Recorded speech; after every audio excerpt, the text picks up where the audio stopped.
E aí, Nikita? Tudo bom, Inácio? O cara mais carinhoso do planeta. Pô, que isso, depois de você.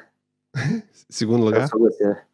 Eu fiquei pensando que eu costumo te chamar informalmente de Sir, né? Isso é engraçado, né? Quase sempre, né?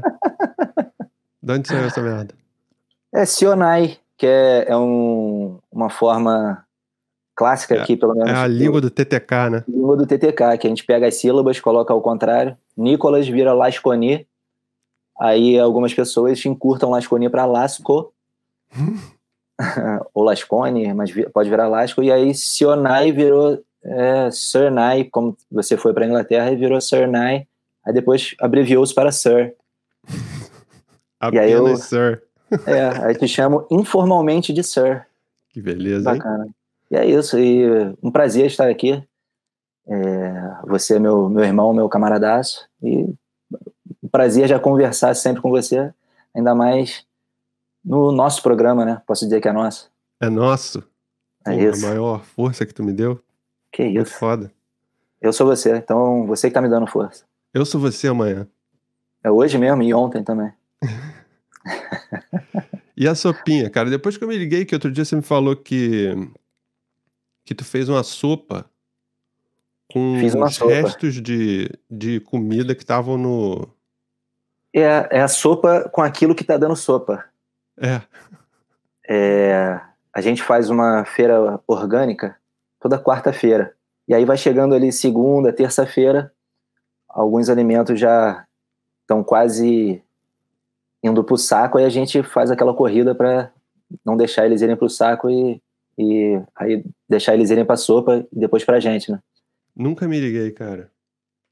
Que Cara.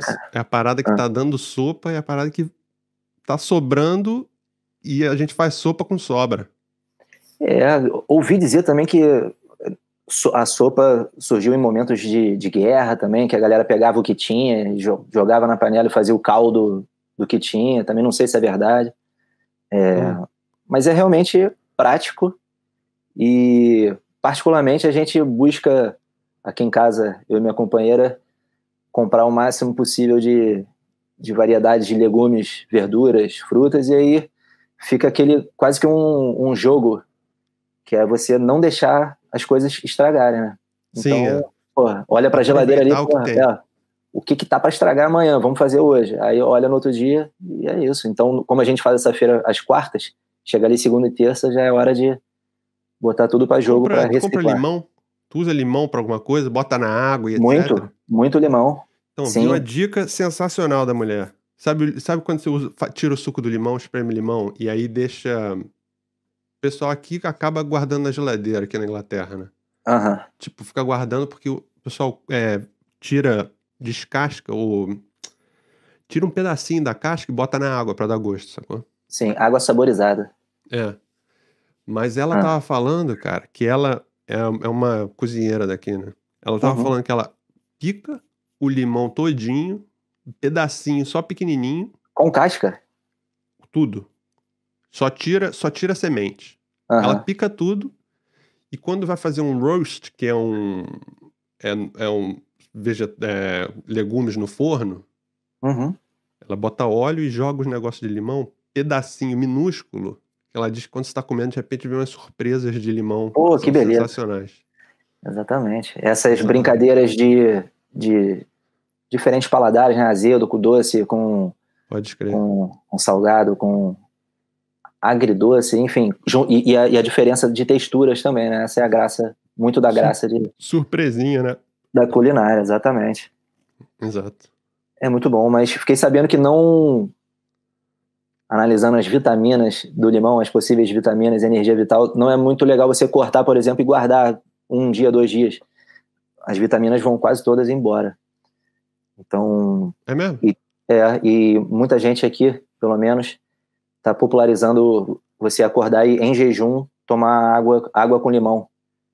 Até para tirar a acidez do estômago. Saquei. É muito interessante. Tem uma parada de desintoxicar com limão, né? Parece... Eu ouvi falar que quando você está em jejum, o limão, quando entra em contato com a parede do estômago, ele tira a acidez, né? Tu virou cozinheiro? Tu aprendeu a cozinhar com quem? Cara, minha avó, eu morei muito tempo com meus avós maternos. E a minha avó era excelente cozinheira e excelente boleira, também fazia bolos incríveis, tinha mãos de fada, como o pessoal da minha família falava, carinhosamente, enfim.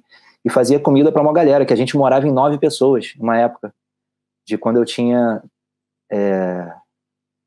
desde dos 7 aos 13, 14, assim, a gente morou em 9 pessoas, com a minha avó e meu avô, inclusive minha avó que era responsável por cozinhar para todo mundo, né?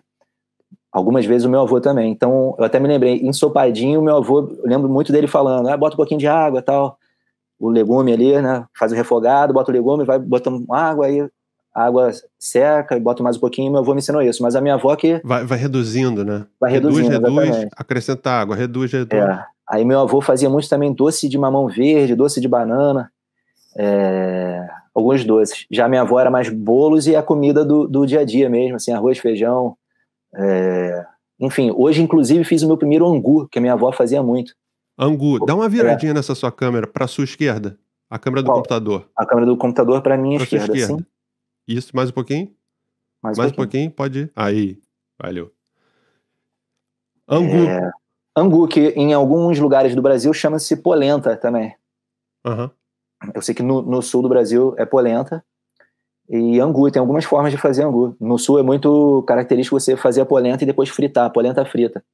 A minha avó fazia muito o angu, ele mais líquidozinho, bem cremoso. Aí hoje liguei pro meu irmão para ele me explicar, é bem simples, fubá com água, assim, um refogadinho, faz o refogadinho, aí faz bota num copo d'água assim, um copo d'água e vai dissolvendo o fubá e você joga depois, e fica muito bom, ele engrossa, muito nutritivo, inclusive, muito da base da comida brasileira, é muito angu e farinha, né? Sim, farinha. Farinha de mandioca. Bolo de fubá é uma delícia, cara. Pô, bolo de fubá muita saudade muito daquele... É muito, tipo, gosto de nada, né? Mas uma delícia ao mesmo tempo. É muito sutil o sabor.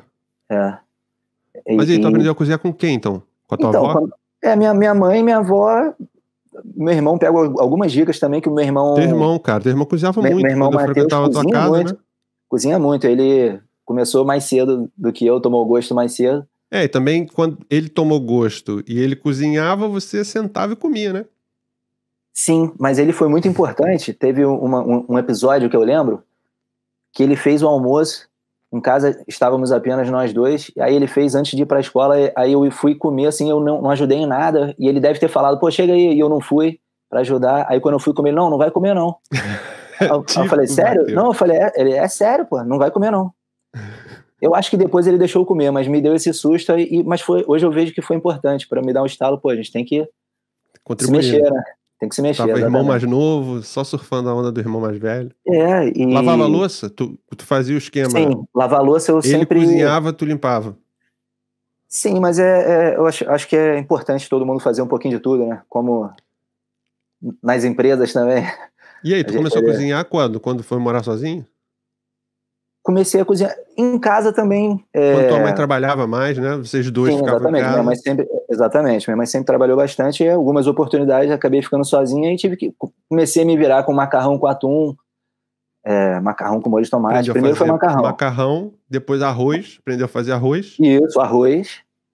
Feijão já mais complicado. Então, feijão foi quando eu fui morar sozinho. Aí comprei uma panela de pressão, aí fui pesquisar em 30 vídeos com muito receio daquele bicho que é a panela de pressão. E aí vi algumas dicas simples, que é sempre usar em fogo baixo, nunca pegar depois a panela de pressão e fazer o que a minha mãe faz.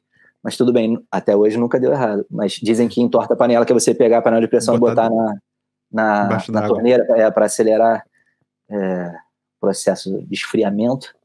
Enfim, deixa esfriar naturalmente ali. E é isso. E tem que fazer uma coisa que eu nunca fiz, a limpeza ali dos furinhos. E aí já tá com uns 2, 3 anos, mas... Limpeza dos furinhos da parada de cima? Da parada de cima, que exatamente. bloqueia e explode. Se bloqueia, mas a maioria Mas aí rola umas panelas com a válvula extra? Isso, a minha agora tem uma válvula de segurança, rapaz. Válvula de segurança, exatamente. Mas aí depois que eu peguei o jeito, pô, a panela de pressão é uma mão na roda, né, cara? Sim, é muito bom. Acelera muito. Pra fazer o aipinzinho, a sopinha mesmo. Aquela lentilha, feijão. E agora sem... Você parou de comer carne, né? Então, carne vermelha já tem 12 anos, mais ou menos. 12 para 13. E frango, acho que 3 para 4 anos. Parou por quê? Então, a carne vermelha, eu lembro que o meu pai, quando eu era pequeno, era um dos poucos vegetarianos que eu tinha contato, assim. Então era... E naquela época... Teu pai é vegetariano desde você criança? Quando a gente era criança, meu pai era vegetariano, cara. E a minha mãe trabalhava... Minha tia era gerente da primeira loja mais famosa aqui do Brasil, que é o Mundo Verde, né? Uhum. Eu não sei se posso fazer esse merchan, não estão me pagando, mas tudo bem. E aí ela foi gerente lá em Petrópolis, dessa loja, e minha mãe também sempre teve contato, depois passou a trabalhar com lojas de produtos naturais também, aí eu sempre tive contato com esse mundo de coisas naturais. E meu pai sempre curtiu isso. Eu pequeno, eu lembro que a gente bem magrinho, ele dava levedura de cerveja e óleo de fígado de bacalhau pra gente, para ver se aumentava o apetite, dava uma encorpada. Exatamente. Óleo de peixe. Exatamente. E... Ômega 3. Isso, aí tinha essa questão do vegetarianismo, né, do meu pai, mas depois ele voltou a comer frango, peixe. E aí, algum tempo atrás, eu vi que ele comeu uma carne vermelha. Eu falei, que isso, pai? Na verdade, 12 anos atrás, eu fui trocar uma ideia com ele. Aí eu falei, pô, pai, por que tem algumas pessoas que só não comem carne vermelha e tal? Aí ele falou, pô, tem gente que acredita que os bois e as vacas, né, quando estão ali na fila do abate, corredor da morte, os animais são muito sensíveis, né? Então eles já estão ligados que vão morrer e começam a liberar adrenalina e uma porção de toxinas ali que não fazem bem pra gente. E fora isso, toda a questão ambiental também. Parece que se não o principal, mas um dos principais motivos de derrubada de floresta amazônica é para... Não só amazônica, né, de floresta, é para plantar soja para alimentar gado. Sim. E fora a quantidade de água que se gasta, para comer um bife gasta não sei quantos litros de água, né, cara? Enfim, são algumas questões que me fizeram refletir. E aí, desde a minha saúde até o próprio animal e o planeta como um todo. E aí, 12 anos que eu não como carne vermelha. No início, senti um pouco de falta. Fui no primeiro churrasco, aí senti aquele cheirinho, deu saudade. Aí fui no segundo, já deu menos. E aí, eu lembro que um ano... Então você não quebrou mesmo nesse tempo todo? Não quebrei, cara. E aí, um tempo depois, eu já nem senti mais falta. Pelo contrário, já comecei a sentir sei lá. Um ascozinho? Um ascozinho. Cara, de vez em quando eu fico... A carne aqui é toda merda, né?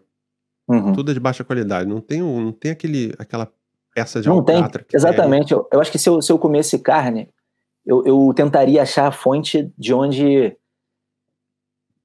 os bois e as vacas sejam criados livres e comendo pasto e que sejam mortos com carinho e dignidade, né? Se é que é possível isso, mas eu acho que... Enfim. É o que a gente consegue fazer aqui. A gente consegue... A gente mora em Cambridge e aqui tem muito verde em volta, né? Muita fazenda em volta. Então tem umas fazendas que criam gado solto, né? Sim. E carneiro também, né? Carneiro ou cabrito? Lá. Carneiro ou cabrito? Ovelha também, não sei. Eu não sei. Bom, não sei te dizer. Então, vive uma vida boa, não toma agrotóxico, não toma antibiótico, são come saudáveis. Capim, né? Come capim. Só de não comer ração transgênica já e também, sacou? Bom, isso carne vermelha, né? Mas carne vermelha. Como muito frango sempre. Então, aí, exatamente. Aí comia muito frango, parando de comer carne vermelha, aumentei muito o consumo de frango, e aí até estimulado pela minha companheira Aniceia, há uns 3 anos ela sugeriu que a gente tentasse parar de comer. Achei que fosse difícil, pelo contrário, foi mais fácil, muito mais fácil até do que parar de comer carne vermelha, cara. E aí a gente começou a comer só peixe, ficamos ali pescetariano, né? E vou falar que de uns 6 meses pra cá, a gente quase que se obriga a comer quinzenalmente um peixinho para dar um up ali na proteína, no ômega 3, vitamina D, porque também a gente não sente muita falta, cara. Não sente? A gente não sente muita falta. Eu gosto de sushi, gosto de comida japonesa, gosto de comida peruana, né? Que tem muito peixe cru também, né? Enfim. Cara, eu comecei a fazer muito Thai, sacou? Naquela panela wok. Aham. Tá ligado qual é? Sim. Meu pai me presenteou com uma, é muito boa. Tu tem também? Sim. Porra, é delícia. É muito bom. Delícia. É muito bom. Com molho de sesame seed. Que beleza. Tá ligado? Não tô ligado. O que seria? Porra, sesame seed é o... que vem no 2 hambúrgueres, alface, queijo, molho, especial, cebola picles no... Gergelim. Gergelim, beleza. Sacou? Óleo de gergelim óleo é de muito gergelim, bom. Óleo de gergelim. Muito bom. Muito bom. Fica saboroso, né? Sim. E aí, e o brasão? Brasa tá rolando. Inclusive hoje trabalhei bastante, ontem também. A gente tá gravando um clipe nessa atmosfera pandêmica, aí cada um gravando da sua casa. Te deu um jeito de gravar numa parede branca e vamos aplicar um filtro em cima. Não posso pra contar. juntar virtualmente. Exatamente, não posso contar muito, mas ontem tive que tirar a bateria eletrônica aqui do quartinho e afastar o sofá aqui da sala, botar a bateria na sala, porque é onde eu consegui uma parede branca. E aí consegui gravar ontem o clipe, e hoje já também fiz algumas produções. Pode dizer qual música? Não. Do clipe? Melhor não. Melhor não, mas vai ser a música de estreia do álbum novo, do próximo álbum, que deve sair... Eu não sabia que vocês estavam gravando? Gravaram já? A gente tá gravando, cara. Estamos terminando de gravar. Com a pandemia a gente deu uma desacelerada, mas já tinha muita coisa adiantada. Então, quando chegou a pandemia, março, aí talvez abril, né? Uhum. Vocês estavam em que ponto de fazer o álbum? Já tinha começado a gravar? Muita coisa adiantada. Isso que ajudou muito. 50%. Acho que até 70%, cara. E aí, teve que parar? Não, aí a gente teve que se readaptar. Os encontros que a gente fazia físicos passaram a ser virtuais, acho que como muitas pessoas também. E a gente se virou aqui para cada um gravar de sua casa, ou produzir, ou mandar ideias, entendeu? Mas o que? Cada um com sua plaquinha? A gente tem essa sorte. Eu não tenho placa nem microfone, mas eu... pra gravar a bateria também, vai gravar em casa, não tem? Não, na verdade a gente programa. Bateria já, acho que a gente só tem bateria mesmo orgânica em gravação de álbum nos 2 primeiros álbuns. Ah, é? E aí, sim, agora a gente tá cada vez mais digital, né? Menos orgânico, mas se bem que nesse próximo disco tem muita coisa orgânica também. Não de bateria, mas... Isso pro baterista... Pô, a mudança de paradigma é foda, né, cara? Porque você gravar uma bateria em estúdio, começar a ensaiar pra fazer show, depois gravar o disco, você não tem adaptação nenhuma. Isso. Mas você produzir uma bateria toda digital pra passar pro palco, o maior trabalho é o seu, né? Acredito que sim. Mas como é que muito interessante isso, porque a gente, já há bastante tempo, eu acho que desde o início do Brasa, a gente faz as ideias primeiro no computador, mesmo de bateria. Uhum. A gente, é difícil a gente sair em ideias no ensaio, entendeu? A gente ensaia relativamente pouco. A gente vai ensaiar quando já está tudo pronto, e aí vai quase que tirar o que a gente... Tirar o que escreveu ali, no computador. Então, nesse sentido, já não tem tanta diferença. A diferença é exatamente essa, porque antes eu tirava para gravar o disco. Antes vocês gravavam ou programavam a bateria? Programava a bateria e eu tinha que tirar essas programações para gravar o disco. Sim. Agora não, eu tiro essas programações para fazer os primeiros shows.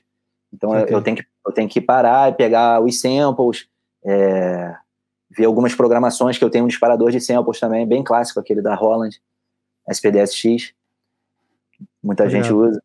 Enfim, aí fica esse desafio de levar para a estrada, para os shows, o que a gente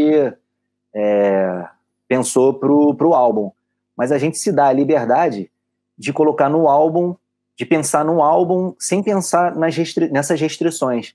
A gente não fica pensando, pô, não vai dar para reproduzir isso no show, então não vamos colocar no álbum. Pelo contrário. Se uma música pedir 4 guitarras, tudo bem. Vocês entendeu? fazem.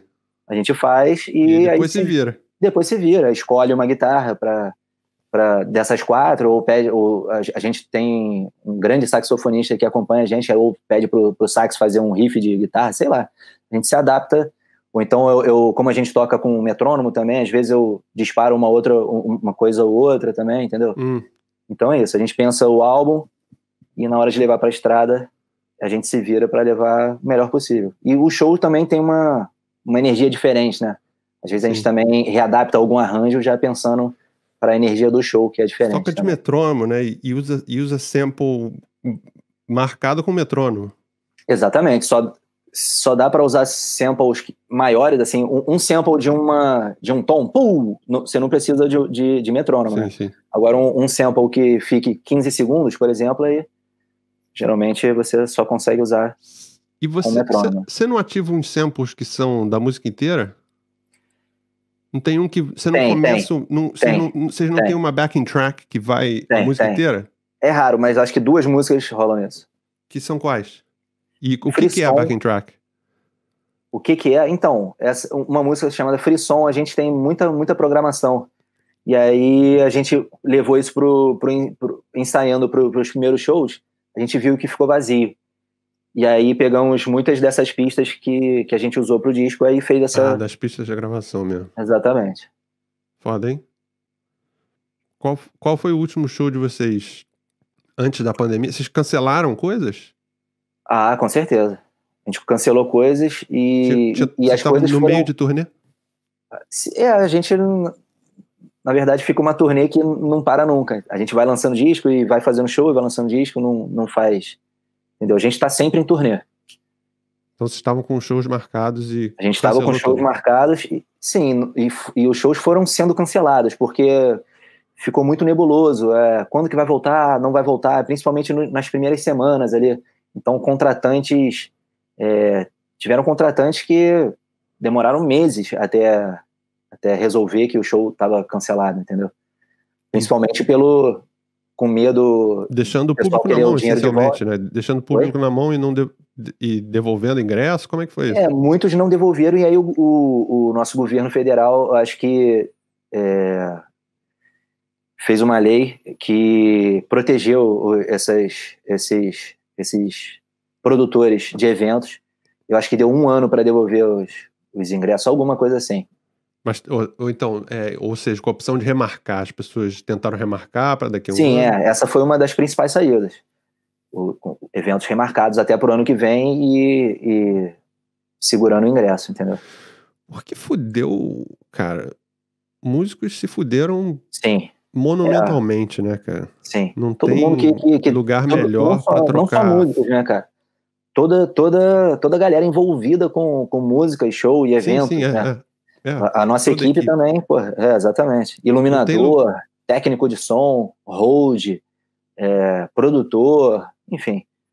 Não tem lugar melhor para trocar fluidos e vírus e etc. do que um showzinho suado, todo mundo gritando, cantando alto, cuspindo. Exatamente. Perdigoto para todos os lados. Exatamente. Aqui no Brasil ainda a gente está começando, eu tô vendo alguns eventos agora sendo permitidos num esquema meio... A galera fica em currais, né, assim, eventos ao ar livre. 6 juntos, são curralzinhos 6 juntos, exatamente. Pô, mas vocês estão com... Cara, aqui a gente começou no pico do... Lembra quando rolou a Itália? Sim. Aqui a galera tomou um susto quando na Itália morreram 700 num dia. Uhum. Foi um dia que eu tava sentado no sofá, sábado, e o plano era vamos tomar um ácido e ouvir música. Cara, depois da notícia eu falei, aí saiu a notícia. Não consegui. Impossível, Não consegui, parei tudo. E aí comecei um estresse aí. Claro. Um estresse absurdo. A gente entra, principalmente nas primeiras semanas e depois dessas notícias aí, quando a situação da Itália começou a piorar, a gente ficou vendo número de mortos, né, e subindo, e aí... 3 vezes ao dia. Exatamente, cara. E aí você começa a entrar numa atmosfera muito, muito, muito triste, né? Muito, muito down, muito para baixo. E aí chegou uma hora que eu falei, pô, não posso mais ficar entrando nisso, né? Porra, medo Aí puro, eu cara. acorda, dá um tempinho, aí toma o seu café, respira, depois você dá uma olhada rápida, assim, nas notícias, sem se aprofundar muito, Porra, porque eu tive muito medo. Eu é tive tudo muito muito... medo. Porra, Cara, eu comecei a beber como um porco. Tipo, bebia 2, 3 vezes por semana. Comecei a beber 5, 6 vezes por semana. Ou seja, quase raramente todo fazia dia. uma pausa, sacou? Não, nessa questão do álcool, a gente aqui quase que ficou abstêmio. Do começo? Cara, a gente foi, aí entramos nessa onda de pegar meia hora de sol todo dia e se alimentar bem, e dormir bem e tentar ficar o mais saudável possível. E quando foi ver, passou um mês, passou 2 meses e a gente sem beber. A gente Maravilha. foi beber, tipo, 3 meses depois, mas dividiu uma garrafa de vinho. E aí, como já tava muito tempo sem beber, a gente Porre. dividiu uma garrafa e foi um porre, foi doidaço. Porra, então, depois de 6 meses bebendo, muito, gastando muito dinheiro com álcool, eu Gastando fígado também. resolvi... Tem uma parada aqui que eles chamam de outubro sóbrio, Sober October. Legal. Que você seca mesmo e você pede para as pessoas patrocinarem você largar o álcool, sacou? E esse Excelente. dinheiro, obviamente, que é repassado para ONGs que pesquisam, fazem pesquisa para o câncer.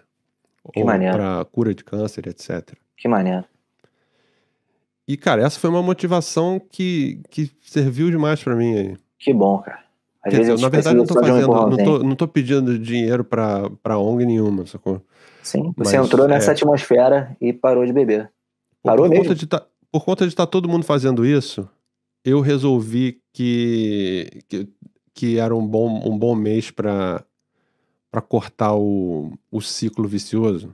Isso é muito bom. Exatamente isso, do ciclo vicioso. Você perceber que você consegue viver sem aquilo. Fora os aspectos positivos na saúde, né? E no bolso. Você tem um aspecto mental que é muito prazeroso, você saber que consegue viver sem aquilo, né? Sem a bengala. Pô, cara, eu tenho o espaço mental que isso me deu foi tanto, cara, porque primeiro que quando você tá bebendo em casa com os amigos, é um tempo divertido, se diverte, mas você não produz nada acontece, sacou? Sim. Acabou, e aí no dia seguinte, bebe de novo, à noite morre. Isso Ainda é um tem lado, isso. sacou? E Isso o é um lado lado. seguinte, você ainda tem um tempo de recuperação que também te torna Cara, e improdutivo. dia inteiro, o dia seguinte inteiro. Ou seja, acordava 9 horas da manhã com aquela leve dor de cabeça, tipo cérebro ressecado. Passava a noite bebendo água, acordava ainda com sede, ia ao banheiro 3 vezes, inchado. O que já ferra o seu sono, né?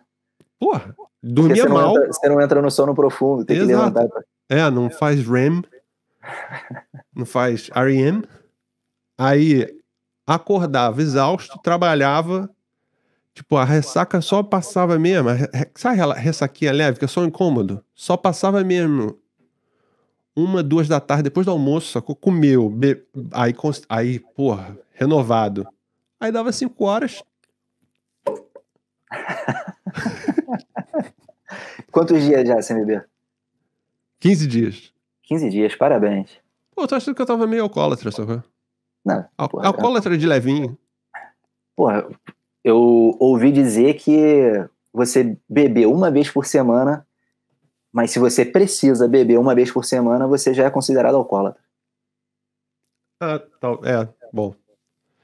O alcoolismo está mais ligado à sua necessidade e não tanto à quantidade. Cara, mas eu tava bebendo pra me medicar, sacou? Então, exatamente. No começo eu tava bebendo pra me medicar.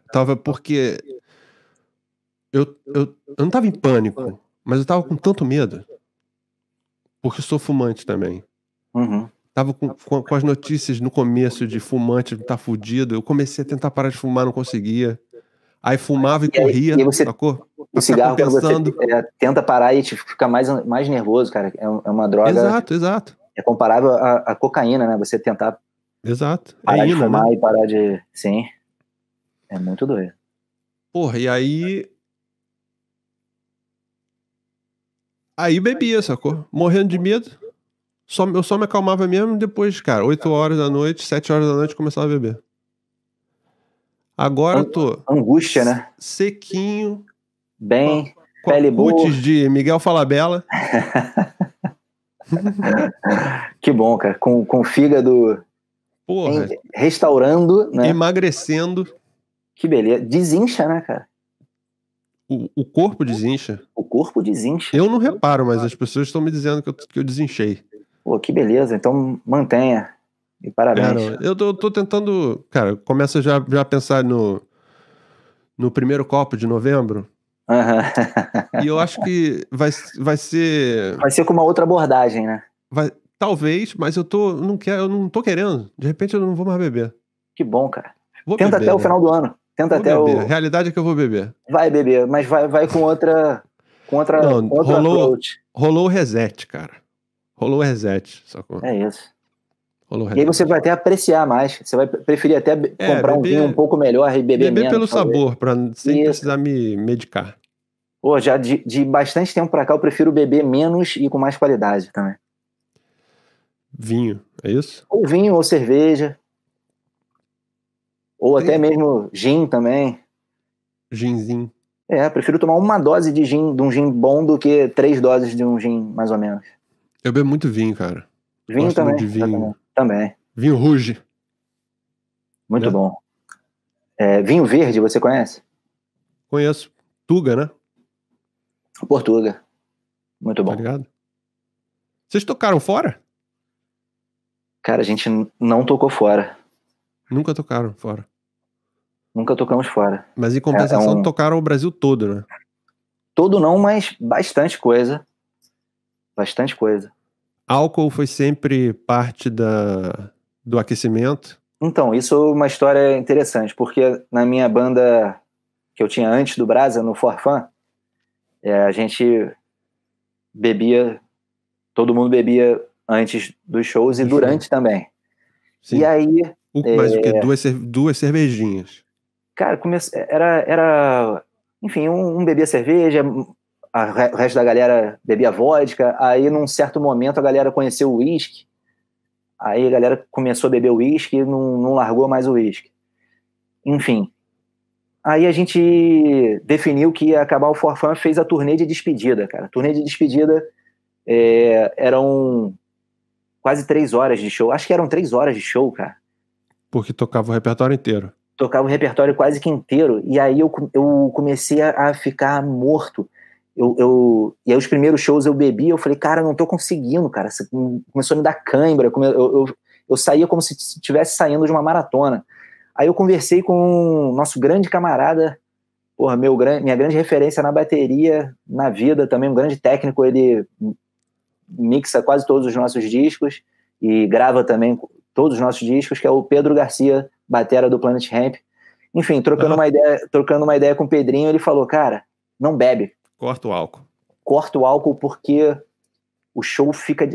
Pra baterista não rola, cara. Né? Ele falou, na minha opinião, óbvio que cada um é cada um, mas a gente é muita precisa do potencial cognitivo máximo para você... Enfim, é muito motor, né? Muita, enfim. Aí precisão, né? Exatamente. Aí fiquei com aquilo na cabeça, experimentei, cara. Aí eu tive muito dessa sua sensação também, de me sentir mais vivo, mais jovem, com mais potência e também suportando muito mais os shows. E aí não fiquei sem beber o resto da turnê inteira. E aí depois veio o Brasa, eu gostei tanto de não beber que aí eu passei a não beber, cara. Eu comecei a tirar os shows, eu passei a beber, tipo, durante a semana, um dia na semana, ou 2 no máximo, e os shows eu não bebia. Socialmente. Eu passei durante o final de semana, até porque tem um desgaste muito grande, muitas vezes, às vezes é show sexta, sábado, domingo, e aí sem dormir, virado, muitas vezes 2 dias virado, cara. Então, e aí se for beber também, enfim, comecei a curtir. Bebe, toca, vai pro hotel, acorda, de ressaca, entra no ônibus, vai pra outro lugar. E aí a maioria dos voos mais baratos são tipo 7 da manhã, 6:30 da manhã. A maioria das vezes não dorme, sacou? E apertadinho naquele assento da Gol. Porra, a galera muitas vezes deita ali na fila do embarque, várias vezes. É mesmo? É guerra, cara. Cara, eu já vi milhares de fotos de vocês assim. Não, deitado em aeroporto. Eu arrisco dizer que é treinamento muitas vezes mais sinistro que treinamento do BOP, cara. Porque a galera do BOP pelo menos dorme. A gente fica alguns dias, 2, 3 dias sem dormir, cara. Ou dorme 1 hora, assim, encosta a cabeça. O que às vezes é até pior do que não dormir, né?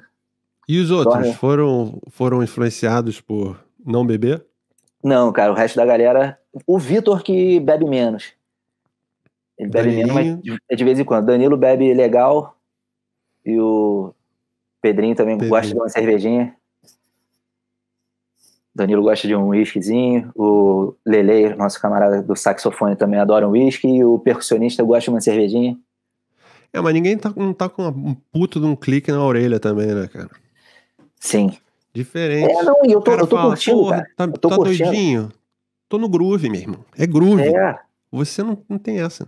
Sim, e aí, às vezes, por eu estar fisicamente bem e nas minhas melhores condições das minhas faculdades cognitivas, motores, físicas, psicológicas, eu acabo até tendo uma presença de palco talvez até melhor do que às vezes se eu tô bebum ali já pra baixo, assim, já no final do show, sacou? Enfim, tô curtindo não beber. Bom, gravar nunca. Gravar sempre gravou de cara. Gravar sempre de cara. Gravar uma parada que eu tenho uma... Na verdade, sempre achei que eu tenho essa autoestima muitas vezes baixa. E aí, até nessa questão de achar que não toco bem, de achar que eu não tô preparado para uma gravação, de achar que eu não tô preparado, entendeu? Para alguma situação. Aí... Você sempre foi assim, apesar de ser o cara mais preciso. Que isso? Sério, dos bateristas que eu vi tocar de perto, muita precisão, cara. Nada. Seu primo é minha referência, nossa. Mas o Marinho, cara, Mário Browne, baterista do caralho. Beijo para o Mário Browne, meu professor. Ele é feeling, sacou? Ele tem muito feeling, mas eu acho você mais preciso. Não sou, não. Enfim, Típico de você de não aceitar o elogio. Mas beleza. Não aceito. Não vou aceitar jamais. Isso é antigo? De não aceitar elogio? É antigo, com certeza. Desde de infância eu sempre tive essa questão, algumas questões de achar que não estou preparado para uma prova, não estou preparado, sofrer assim antes de algumas situações, de me colocar para baixo, e muitas vezes mais para baixo do que eu realmente estou, entendeu? E aí algumas vezes isso acaba te atrapalhando. Às vezes você tá preparado e por achar que não tá preparado, né? Cara, eu tenho uma questão também com receber elogio que...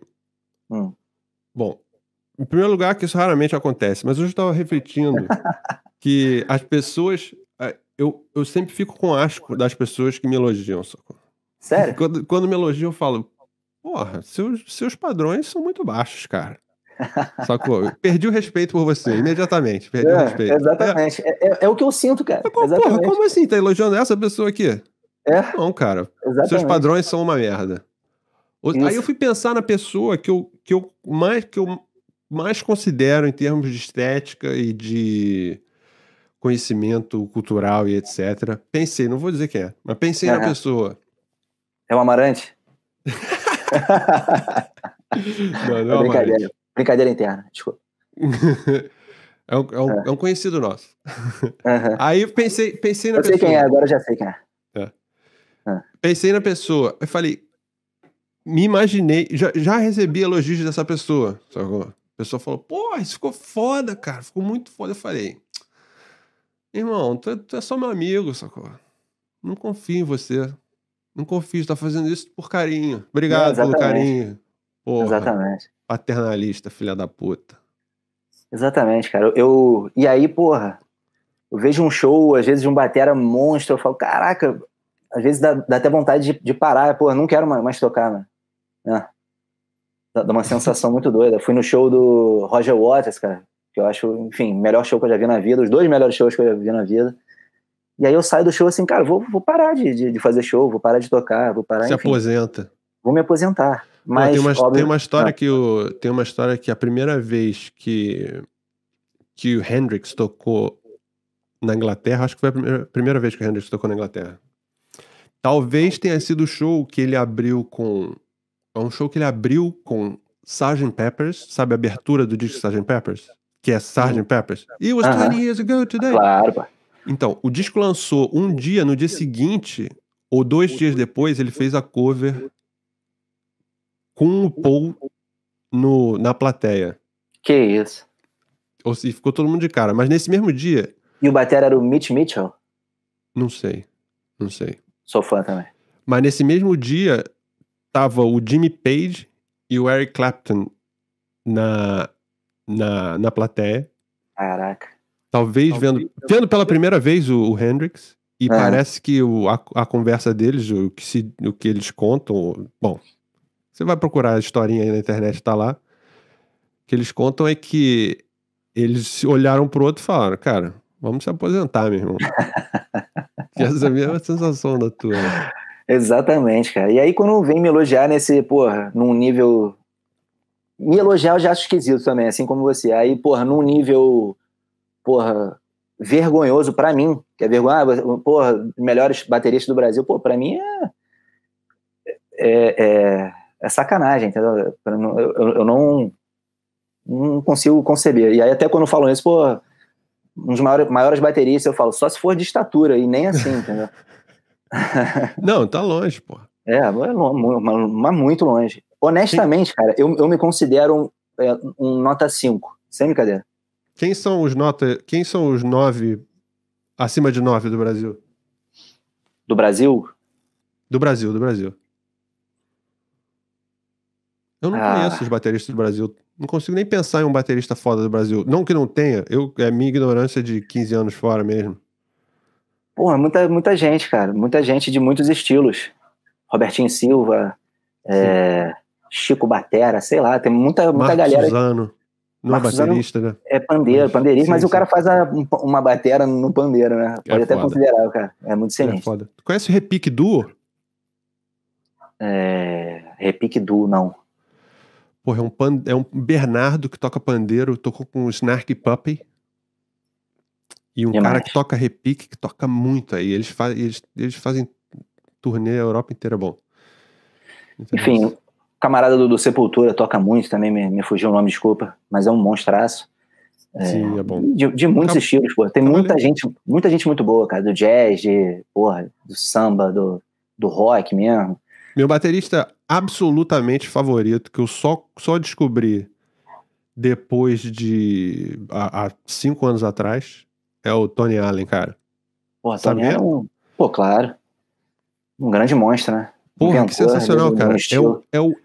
É dos poucos bateristas que você ouve simplesmente você ouve ele sozinho ou com música e você identifica com clareza absoluta que é ele, cara. Ele é muito distinto, cara.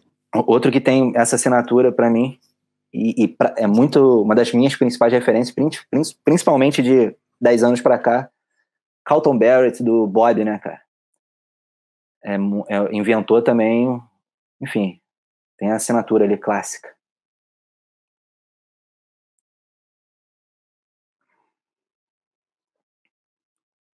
Muitos outros, tem um que eu gosto muito também, uma banda japonesa, um trio, na verdade não sei se é um trio, pode ser 4, é Toei o nome da banda, nem sei o nome do batera, mas é um monstro, toca com muito sentimento, gosto muito.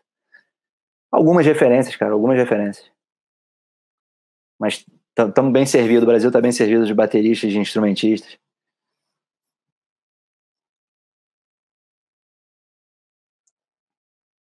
Tudo bem? Ei? Alô? Parei de te escutar, hein? O microfone de Inácio está... Ah, não. Fala aí. Voltando agora. Voltando. Perdão. Sigamos. Deu merda aqui, mas é nóis. É isso. Tony Allen. Tony Allen é muito foda. Tony Teu Allen. Baterista, eu não ouvi o teu baterista. Cara, minhas maiores referências, John Bonham, Eu achei que Carlton Barrett. Quem é o Carlton Barrett? Carlton Barrett do Bob Marley. Inventou um estilo também, fez a assinatura ali, pra mim incrível, o groove absurdo. E John Bonham, não preciso nem falar nada. Também muito distinto, né? Muito distinto. Muito distinto e muito sentimento também. Muito sentimento. Além de muita técnica, muito sentimento. Então o cara, ele consegue levar a música para os lugares, né? Quando você estava falando de Mário Brown, o Mário Brown me lembra ele nesse sentido, de ser muito inspirado em termos de feeling. Muito. Mário Brown do Comandante 22. Isso, e do Sub e do Ultradaco também, a banda que a gente tinha junto. Pode crer. Junto com, inclusive, nosso camarada João Paulo Coenca, grande mestre também, grande abraço. Mestre de tudo. E mestre de tudo, referência. E aí eu lembro da gente tocando Moby Dick, cara. O Mário tocando Moby Dick e eu ali babando. Brincadeira. Pode crer. Lembra? Tocamos com o Demian, né, cara? Também. Acho que foi com o Demian que a gente tocava Moby Dick. Exatamente. Foi com o Demian. Não foi? Foi sim. Era o Moby Dick mesmo? Era. Certamente. Foda. E eu tinha essa banda tocando baixo com vocês, né? Na Lapa, né? Sim. Lembra? E aí, qual era aquele lugarzinho na Lapa? Rio Jam Session. Rio Jam Session, pode crer. Qual é o nome do apresentador? Poesia na Rio Jam Session. E era a Lapa, um lugar fantástico no Rio, né? Berço da boemia, berço da música do Rio de Janeiro também. Não sei se berço da música, mas tá ali entre os berços, né? Enfim, e tinha esse lugar ali, que é esse evento, né? Que era o Rio Jam Session, e aí, muito interessante a proposta do evento, que era, tinha ali os instrumentos no palco, e você, por exemplo, eu sou um baterista, eu ia lá e me inscrevia, e aí se inscrevia um baterista, se inscrevia um baixista, se inscrevia um guitarrista, e a galera fazia um som ali na hora, sem combinar, muitas vezes, ou às vezes combinando, ia uma banda, ia os três juntos, e entre as bandas iam também a galera recitar a poesia. Muito legal, cara, muito legal. Porra, era bom, né? E ali que a gente conheceu o Paoli. Paoli, exatamente. Grande Paoli. Né? Sim. Tu chegou a tocar com o Paoli?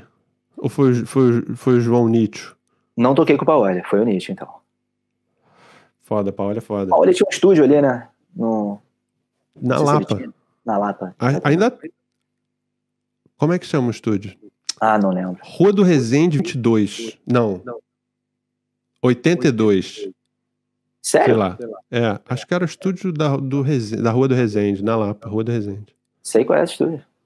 Não sei porque eu lembro esse endereço. Rua do Resende, clássico também. E vocês fizeram 2 lives, certo? Certo. A primeira live versão show de estrada mesmo, bateria, guitarra, baixo, saxofone, percussão e telão, aquela produção de show. E a segunda live foi um esquema acústico unplugged, desplugado, né? A gente foi num lugar muito legal, que é o Lago Buriti. Peraí, a primeira foi aonde? A primeira foi no Estúdio Floresta, o estúdio de um grande camarada, Rafael Galhardo, que é guitarrista do Ponto de Equilíbrio também, banda de super camaradas, uma das maiores bandas de reggae do Brasil, consequentemente do mundo. Um grande salve aí pro Ponto de Equilíbrio também. E o Rafael, ele é dono desse estúdio e muito gentilmente ele permitiu que a gente fizesse essa live, e a gente fez até numa área não fizemos dentro do estúdio, fizemos ali meio que no pátio, na área de fora, e foi muito legal. Bastante acolhedor, ele nos recebeu muito bem, foi muito legal. E a segunda live a gente fez nesse lugar, que é no Lago Buriti, que fica em Guaratiba, aqui no Rio de Janeiro, Zona Oeste, ali nas proximidades do maciço da Pedra Branca, na Floresta da Tijuca. Então, Mata Atlântica exuberante ainda, o pouco que resta ainda de Mata Atlântica. Pausou o vídeo, seguimos? Seguimos. É isso, então uma Mata Atlântica exuberante, foi um cenário absurdo, foi incrível, cara. A gente achou que, pesquisando ali possibilidades, a gente achou que casaria com a atmosfera que a gente estava pensando para essas releituras mais suaves. Aí a gente deu o nome de Brasa Leve. Que era qual a atmosfera? Essa atmosfera, a gente sentadinho, tocando instrumentos, em geral, acústicos. Acho que o único que não era acústico era... não sei se saxofone pode se considerar acústico, mas não é Sim. eletrônico, né? Enfim. O único era o teclado. O Vitor tava tocando teclado, né? Tava tocando teclado. Era o único instrumento, entendeu? Elétrico.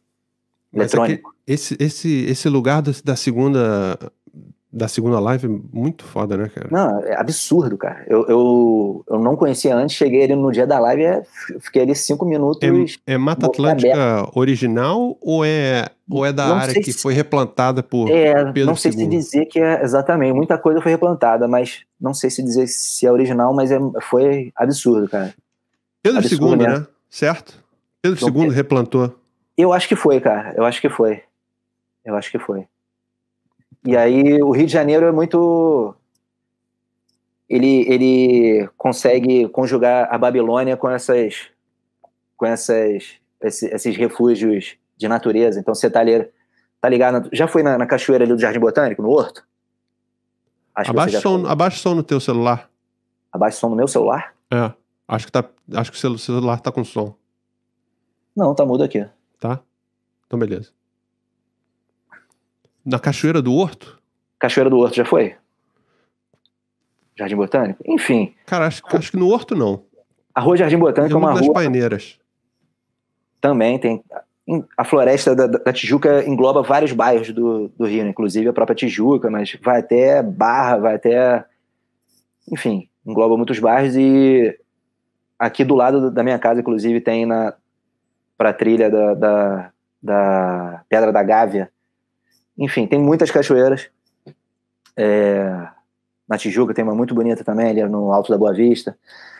E você tá ali, por exemplo, no meio da Rua Jardim Botânico e pode virar uma direita, uma esquerda, uma direita, você já tá no meio de uma floresta bem bacana, onde dá para você transmutar o estresse da Babilônia. Porra, eu nunca fui de praia, cara. Nunca fui de praia. Eu gosto muito de praia, mas gosto muito de cachoeira também. São atmosferas diferentes. Eu acabei indo muito pouco, porque eu nunca tive carro no Brasil, sacou? Uhum. Precisa de carro pra ir com cachoeira, né? Depende. Aqui, tem a sorte de chegar em 20 minutos eu chego andando. Cara, você tá morando onde? Eu não conheço esse apartamento aí. É uma casa que é dividida em 3 famílias. Que foda. Era uma grande casa antiga que a galera foi dividindo, eu fico na parte de cima. E fica aqui tipo 3 APs. Exatamente. Fica aqui Mas aonde? Fica na Barrinha, que é meio que um subbairro da Barra, que é bem diferente da Barra da Tijuca. Depois da Barra, né? Depende do ponto de referência. Você vindo da Zona Sul é antes, vindo do Recreio é depois. Zona Sul cêntrico, porra. Aí é antes. Né? Passou o túnel, é ali, entendeu? Ah, antes, saquei. É o quê? Passou o túnel, Rocinha à direita...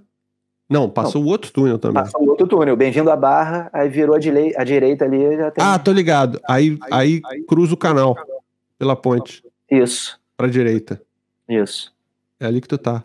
Exatamente. É meio que um oásis aqui dentro dessa Babilônia aqui, que é a Barra da Tijuca, tem esse mini bairro, que é um bairro bem agradável.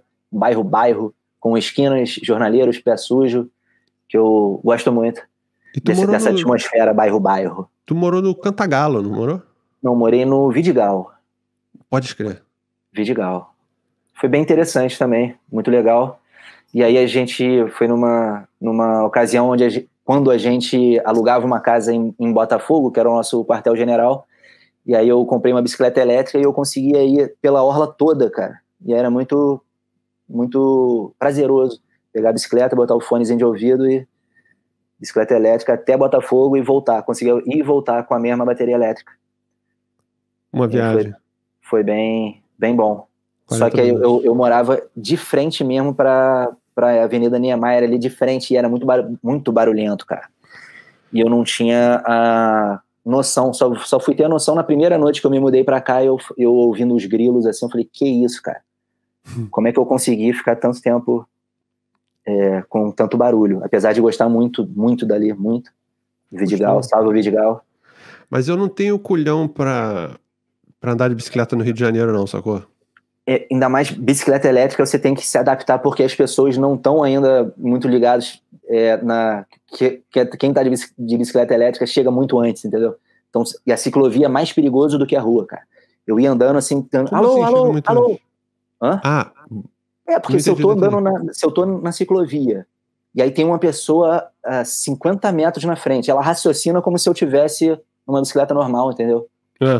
Então muitas pessoas nem olham para atravessar a ciclovia, saem da praia e simplesmente atravessam, sacou? Então tem Cara, e agora os carros, tem carro elétrico no Brasil já? Tá começando, mas eu vi muito pouco, assim, quase não vejo. Mas tá ligado que o bagulho não faz som? Não faz som, completamente silencioso. Que maravilha, né? Maravilha! Mas quantas vezes tu atravessou a rua contando só de ouvido?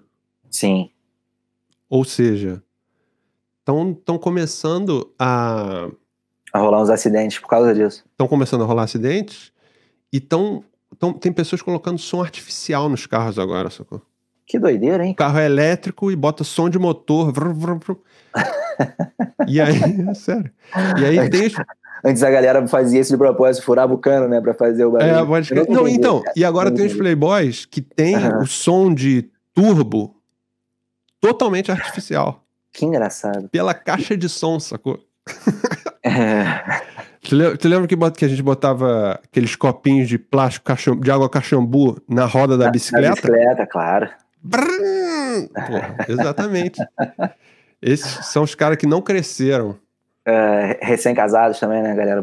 Tem esse negócio também. Botava o quê? Bota as latinhas. Cena de filme, né? Botando latinha atrás dos carros também. Sim. Ai. Muito bom. Muito Mas aí, bom. Eu não queria deixar de falar do sistema que vocês fizeram de financiamento das 2 lives. Como é que foi? Então, veio a pandemia e a gente falou, cara, ferrou. A gente tá sem a nossa principal fonte de renda. Como é que a gente vai se organizar? Aí a gente conversa com todas as bandas e tal. E aí começou a pipocar o lance das lives. Pô, vamos fazer a nossa primeira live. Só que, ao mesmo tempo, a galera, como a gente conversou, né, no início desse nosso programa, todo mundo muito assustado. Pô, ferrou, né? Não vou sair de casa. Eu, então, acho que tô no grupo dos 5% ainda que ainda tô fazendo a quarentena legal mesmo, sacou?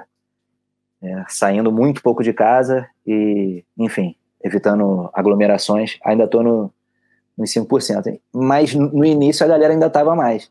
E aí a gente, foi evitando, vamos ver que de repente essa curva baixa ali começou em março, né? De repente abaixa ali na frente, ninguém sabia muito bem, vamos espera. Aí a gente tinha separado uma grana para gravar o disco, né? E aí, inclusive, a gente ia produzir o disco todo com uma galera muito, muito fera, só que aí acabou que a gente produziu só 2 músicas com eles e teve que pegar o resto da grana que a gente ia produzir e fazer o disco e para sobreviver, sacou? E aí a gente foi pensando, vamos a gente mesmo produzir ou vamos ter outras alternativas.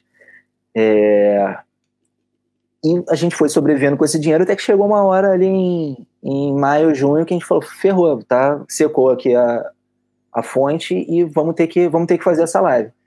E aí a gente fez essa primeira live em julho e a gente pensou, pô, vamos destinar um percentual para alguma instituição para ajudar, né? Não só a gente, mas ajudar de alguma forma outras tem pessoas. Uma galera... Tem muita gente precisando, exatamente. Muita gente não tendo o que comer, né?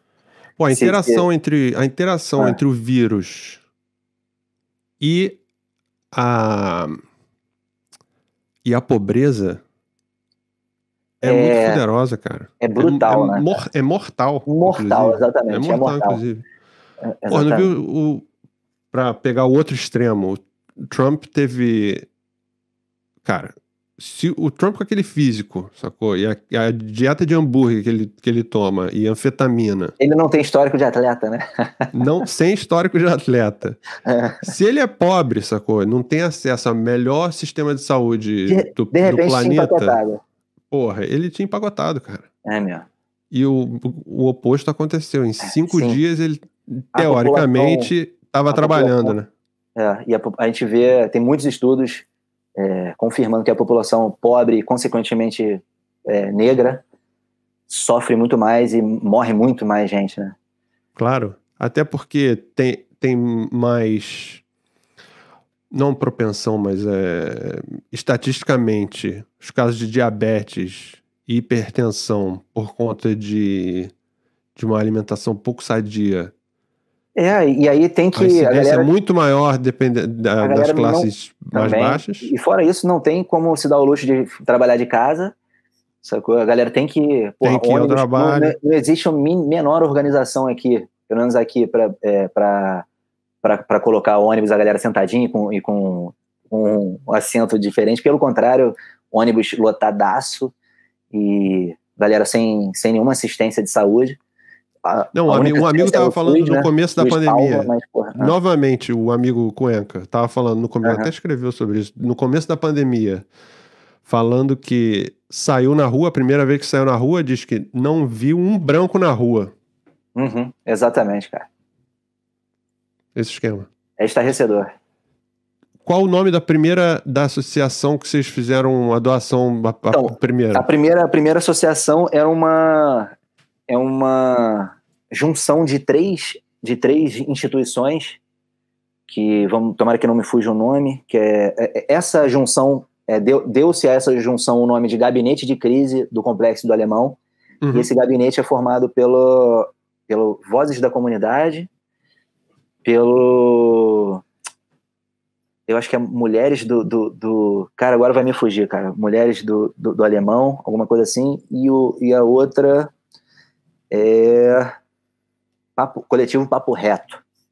Tô ligado, Coletivo Papo Reto, que é do Raul Santiago, camaradaço. Raul Santiago, que é pica das galáxias. Exatamente. Como dizem. Faz um trabalho muito importante. Enfim, e essas três instituições fazem um trabalho muito importante. E nesse momento, principalmente, através do Gabinete de Crise do Alemão, organizando e salvando uma galera, enfim, centralizando as doações e redistribuindo, né, cara? E fora isso, dando todo tipo de assistência para os moradores do Complexo do Alemão. Muito foda. E aí, na segunda live, a gente pesquisou algumas possibilidades e a gente viu que bem próximo ali ao local onde a gente realizou a live fica o Quilombo do Camorim, que é o quilombo mais antigo da cidade do Rio de Janeiro, um dos quilombos mais antigos do estado do Rio de Janeiro. E esse quilombo, a galera do quilombo tem uma associação ali que é a Associação Cultural do Quilombo do Camorim. E essa galera faz um trabalho muito importante de preservação do meio ambiente, de educação ambiental e também preservação do patrimônio histórico, enfim, histórico, social, defesa das nossas raízes, da nossa ancestralidade. Um trabalho fundamental que tem muito a ver, inclusive, com o que a gente busca desde o início do Brasa, né? Que tem muito desde quando a gente começou a brifar o conceito do Brasa, vinha esses conceitos, né, de resgate às raízes, de busca da nossa ancestralidade, preservação das nossas raízes, sacou? E o Quilombo, ele através da Associação Cultural Quilombo do Camorim, ele reúne todas essas intenções, sacou? Fazer um trabalho muito importante também. Foda. E aí Thiagão botou aí, ó. Bacana. Muito bom. Muito bom. E a gente fica feliz em poder contribuir de alguma forma, né? Não, demais. Na verdade, a galera contribuiu, né? Fica feliz de ter uma galera muito maneira que acompanha a gente, que, porra, tá possibilitando a gente de continuar vivendo do que a gente gosta e também ajudando muita gente também, cara. Porra, até porque... dessas instituições.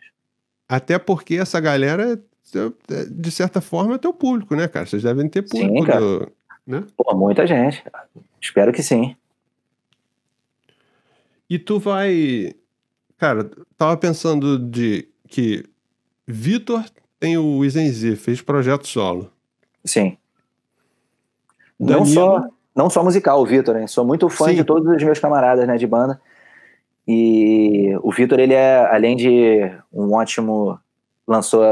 ter lançado um ótimo projeto solo musical, ele lançou um projeto literário, né? Lançou 2 livros já de poesia. E o segundo livro, inclusive, ele fez as ilustrações. Ele é um excelente desenhista. Ele é polivalente. Eu vi. Muito bom. Ele é piloto de avião, surfista, velejador, enfim, multi-expressivo. E o Danilo também lançou rapidamente, aí nesse último ano, lançou 2 projetos, que é o Da Bossa e o Da Brasilis. Da Bossa é um projeto muito legal que ele fez junto com um camaradaço da gente, que é o Jean Charnot, que para mim é um dos maiores instrumentistas que a gente tem no Brasil, um violonista fantástico. Quem não conhece, Jean Charnot, se fala. Enfim, quem não conhece, bota lá Da Bossa, e aí através do Da Bossa você pode conhecer o trabalho do Jean Charnot também. E é um projeto de samba. Eles fazem esse resgate do samba e da bossa. E no outro projeto do Danilo, o Da Brasilis, ele faz releituras de versões de músicas brasileiras, mas com uma releitura mais reggae, né? Uhum. Reggae dub. Muito interessante também. E o Pedro Lobo, que é o nosso baixista e vocalista, eles 3 cantam também, né? O Danilo, o Vitor e o Pedro. O Pedrinho tem alguns projetos também, cara. Ele lançou recentemente um projeto com o Toinho Melodia, um cara fantástico do samba lá de São Paulo. Aí fizeram roupagens também dub para as músicas do Toinho. Quem não conhece, larga lá, Toinho Melodia. E tem um projeto também que é o Pedro Lupe, que ele tocou muito também enfim, pelas ruas aí, fazendo em eventos também, que ele com pedal de loop, né? Ele faz construções fantásticas. O cara faz um loop, aí faz outro, vai montando a música e... Esquema KT Tunstall. Não tô ligado, mas deve ser. Vai montando uma pista, depois outra pista, depois outra pista, e parece que tem 15 pessoas tocando e fazendo um som absurdo. Tô ligado. Enfim, são... O boyzinho. Exatamente. É isso. E eu, penso em... Exato, talvez... tem saído algumas coisas, Eu sempre tive muita dificuldade em partir de mim uma ideia inicial, principalmente musical, mas recentemente tem surgido alguns poemas. Já tô com mais de 30 ideias de poemas. Já não ainda, né? Porque aí consultei meu amigo Vitor, aí ele falou que, de repente é legal tu ter pelo menos uns 70, 80. Falei, beleza, ainda falta alguma coisa, mas de repente daqui a algum tempo, daqui a 1, 2 anos, de repente sai um livro aí de poesias ou reflexões, enfim. E também, quem sabe, daqui a um tempo, algum projeto musical também. Solo. Solão? De tá repente. Escrevendo também? Cara, eu tenho muitas ideias de muitas ideias diferentes. Acabei de lembrar também de uma ideia que eu tive com um amigo chamado André Fialho, que também tem junto com o Jean Charnot um outro projeto de música nordestina chamado Arretados, fantástico também. Inclusive tive o prazer de fazer o release. Fiz o release pro Da Bossa, do primeiro disco do Da Bossa, e fiz o release do Arretados. Tô pegando esse gosto de escrever também. Enfim, de repente é outra expressão aí que eu posso tentar mergulhar também, fazer releases. Marketing de banda. Release para banda, para artista. E aí, junto com o André, que também era guitarrista e vocalista de uma banda chamada de Bob, que nasceu quase que junto com o Forfã, lá no início dos anos 2000. A gente teve uma ideia, cara, conversando assim sobre o início da história do Rio de Janeiro. E aí a gente foi pesquisando, cara, quais indígenas que moravam aqui, de quais etnias e tal, como é que foram as invasões portuguesas, holandesas, né, francesas. E a gente viu que a história da fundação do Rio de Janeiro dá um filme, cara. Dá, pô. Dá um filme fantástico e, tipo, eu acho que não tem, mas se tem, como é que não tem uma produção maneira, né? Porra, uma mega produção. Uma mega produção. Não tem, a gente tem muito pouca produção de ficção. Cara, muito pouca produção de ficção baseada na história do Brasil, ou... Não, ficção baseada na história do Brasil, que conte parte da história do Brasil, mas através de uma peça de ficção. E também, fora como chama a série que o Padilha fez pro Netflix? Como chama? Não sei mesmo. Que ele fez sobre que tinha o Lula, tinha o Lula falando, botou o Lula falando coisa que o Romero Jucá falou. Ah, peraí, eu não vi, cara, mas eu tô ligado. O Thiago vai achar pra gente. Achou, Thiago? Bom, obrigado, ele vai achar, Thiago. vai botar aí. Salve pro Thiago, inclusive, obrigado, Thiago. Porra, não tem nada de política, sacou? Não tem nada de política. Ninguém faz um presidente fictício, não tem deputado fictício, não tem porra nenhuma. Exatamente. É o quê? Falta dinheiro para essas pessoas fazerem essas coisas? Eu acho que não, né? Não sei. Enfim. No sentido de, se fizerem, quando pintam com ideias assim, não tem investimento, o pessoal corta. Cada vez menos. Tá tudo na mão da Globo Filmes. Cada vez mais a gente tem menos investimentos, né? Até estão acabando com a cultura em geral, principalmente nos últimos anos. E aí a Ancine também, que é a agência responsável pelo cinema nacional, tá cada vez mais jogada às traças. Infelizmente, né? Já acabou na mão de militar? Deve estar.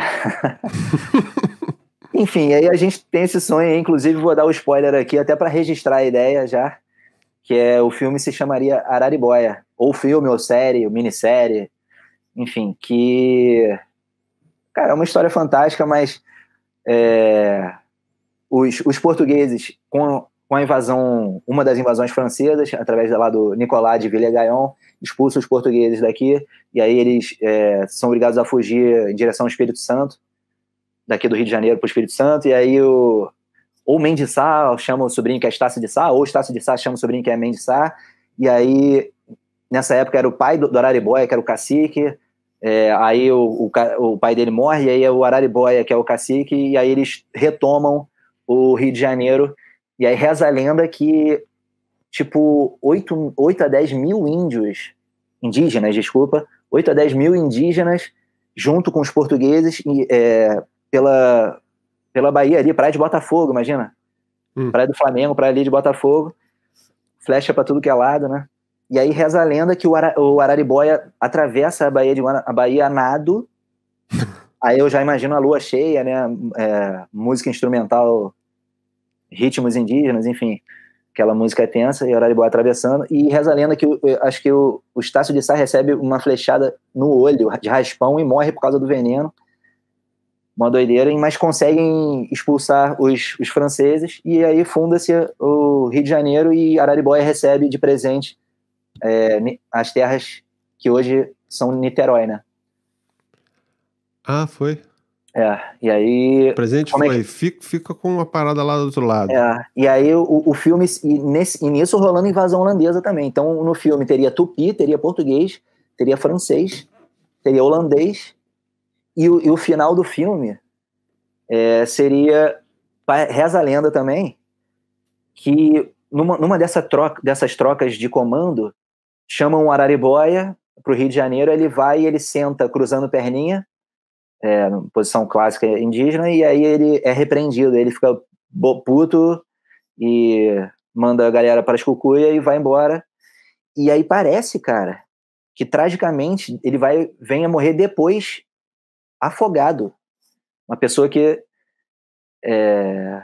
atravessa a nado a Baía de Guanabara e depois vem a falecer nadando mesmo. Segundo fontes rasas, né, da internet, né? Aí, se a gente fosse fazer um filme, realmente teria que pesquisar mais a fundo, com fontes mais fidedignas. E aí, fora isso, algumas viagens de projetos musicais. Uma viagem seria um projeto com sons da Babilônia, misturando sons da Babilônia com instrumentos, por exemplo, pegar uma britadeira e botar um pedal duplo e botar isso num palco. Imagina botar uma britadeira num palco e fazer composições de sons da Babilônia com música. É bom deixar registrado essas paradas na internet logo, que aí já registra, exatamente, já registra com data. Isso. Não pode copiar, mas... E aí tem uma porção de viagem nesse sentido, de sons da Babilônia, enfim. Já está mais ou menos desenhada essa ideia. E também uma outra ideia seria mais tradicional, de músicas quase que do universo, poderia dizer que quase do universo gospel, mas depende da perspectiva, que seria a perspectiva holística. Seriam músicas de amor universal, que todos e todas e tudo fazemos parte do mesmo grande organismo. Essa perspectiva holística que vem desde das viagens estoicas lá, com um camarada que eu gosto muito, do Sêneca e Zenão, enfim, essa galera que teve essas ideias, não somente eles, né, mas essa galera que vem com essas ideias fraternais de que a gente deve se enxergar no outro e na outra e em tudo, como todo mundo fazendo parte desse grande organismo. E aí seriam músicas, essas ideias mais tradicionais, mas com uma roupagem, enfim, que aí eu já viajei em 2 músicas com roupagens diferentes. Vamos ver se eu construo um conceito global ou se cada música vai numa viagem, não sei, tô definindo ainda. Porra, quero ver. Pra quando? Tem data de lançamento já? Não tem não, cara. Tô começando, porra, até essas primeiras músicas que eu tô fazendo são as primeiras ideias que surgem de mim, né, assim. Tu acha que sai antes da vacina do Covid? Não, sai depois, com certeza. Sai depois? Sai depois, com certeza. Isso aí então, meu irmão, acelera essa gravação pra acelerar a saída da vacina. Beleza. Cara, tu é foda, muito bom falar com você. Quando é que eu falo contigo de novo? Pô, espero que em breve, né? Tem que ir ao Brasil, né? Tem que ir ao Brasil e a gente tem que ir pra aí também. Mas eu tô com muito medo de ir ao Brasil. Não quero ir ao Brasil. Não vem agora, chega aqui que é melhor. Daqui a um tempinho. Vamos ver, esperar a poeira baixar e a gente dar esse abraço pessoal. Enquanto isso, a gente vai se abraçando virtualmente, cosmicamente. Estamos sempre juntos. Que honra participar desse programa, desse bate-papo. Sempre muito bom falar com você e falar um pouquinho de mim também. Enfim, te amo. É isso. Tamo aí junto. Te amo, beijão também. Valeu. Valeu.